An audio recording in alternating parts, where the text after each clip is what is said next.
everyone, today we are going to see how to modify the server name and version on the IIS server.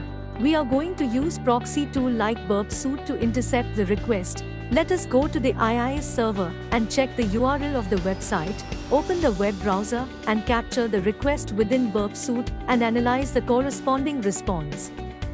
Through this process, it becomes evident that the server version is disclosed in the response header, which is Microsoft IIS/10.0. Let's see how to modify the server name and version. Go to the IIS server and open the configuration file of the IIS server.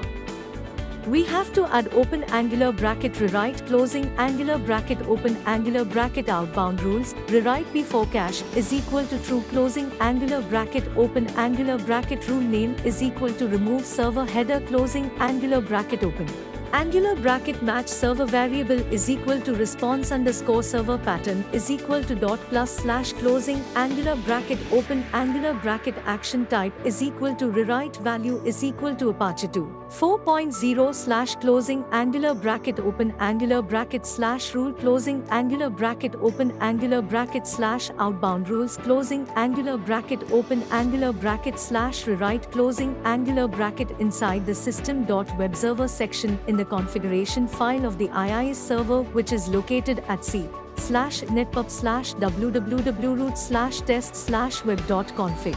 Let us save the file and restart the IIS service.